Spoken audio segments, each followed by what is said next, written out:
How are you? Good. I'll let my staff get settled.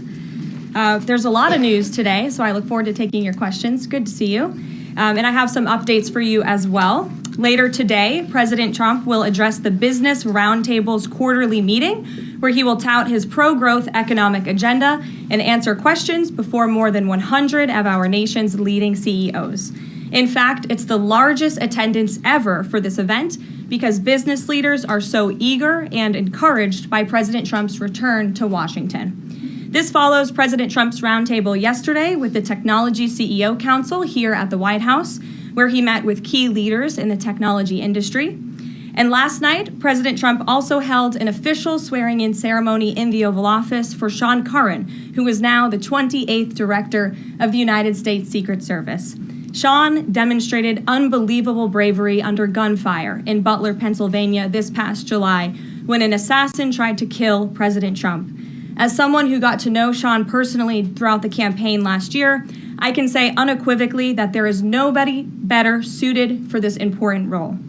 And following the confirmation of Labor Secretary Lori Chavez DeRomer last night, the Senate has now confirmed 21 of President Trump's well-qualified cabinet-level nominees, far outpacing the previous administration. And looking ahead, tomorrow, the president will welcome the Taoiseach Micheál Martin of Ireland for the annual White House Shamrock ceremony.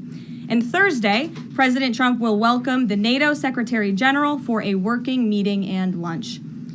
On the economy, February's jobs report was good news for America, particularly our manufacturing sector. The manufacturing sector gained 10,000 new jobs in just 1 month under President Trump. This rebound was led by the automobile sector, where we saw 9,000 new auto jobs created already. That is the most auto jobs added to the economy in 15 months. This was a complete turnaround from the Biden administration, where we were losing an average of 9,000 manufacturing jobs per month last year. Reuters is out with a report that a number of companies are now looking at expanding their presence or bringing their businesses into America because of President Trump's policies. And just moments ago, before coming out here, I saw another report by Reuters revealing that Merck has opened a $1 billion facility at its North Carolina site. This is just the latest pharmaceutical company to boost its U.S. manufacturing in lieu of President Trump's tariffs. This announcement follows Eli Lilly's plans to invest at least $27 billion to build 4 new manufacturing plants here in the United States. And Pfizer has also said it's considering moving their manufacturing overseas right here to the United States of America. As the president has said over and over again, when we purchase products made in the USA, the profits stay here, the revenue stays here, and most importantly, the jobs stay here. And despite the globalist mainstream media's attempts to worry consumers, President Trump will not repeat the trend of past American presidents who broke their promises to the American public and smiled while they stuck a knife in the back of American workers and shipped their jobs overseas. Our country has lost more than 5 million jobs in more than 90,000 factories due to devastating globalization over the last 3 decades alone. North Carolina lost 300,000 manufacturing jobs, including 60% of its furniture manufacturing jobs in the years following NAFTA. And in Michigan, globalist policies destroyed 250,000 jobs, including 40% of the auto industry, which again we know is clawing back because of President Trump's action already. These are harrowing statistics that represent countless towns and families who have been completely destroyed. But the America Last globalist era is ending under President Trump. He will no longer allow our country and our workers, our hard-working American families, to be ripped off. On another very important issue for the president, he continues to work hard to secure the border.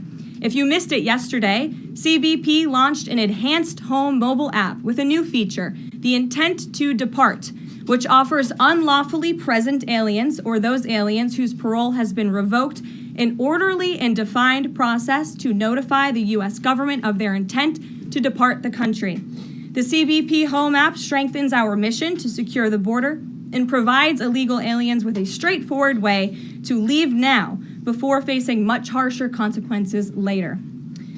A new report from Bloomberg just found that the number of aliens trying to reach our country by traveling through the jungle to Central America dropped a whopping 99% last month.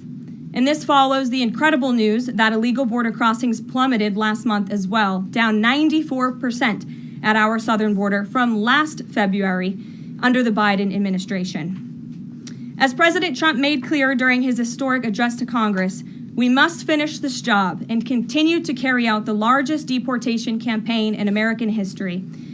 And that is why the president fully endorses the continuing resolution that is before Congress and was negotiated by Speaker Johnson. He is encouraging all Republicans to vote yes on this clean CR, which freezes funding at current levels and will prevent the Democrats from getting their long-awaited government shutdown. Voting against this CR will hurt the American people and kill the incredible momentum that President Trump has built over the past 51 days. And lastly, before I take questions, I would like to commend the Washington Post, who I believe is in the room today. According to a new report from Axios, the Washington Post is overhauling their newsroom structure. It appears that the mainstream media, including the Post, is finally learning that having disdain for more than half of the country who supports this president does not help you sell newspapers. It's not a very good business model. And that's why we have people in our new media seat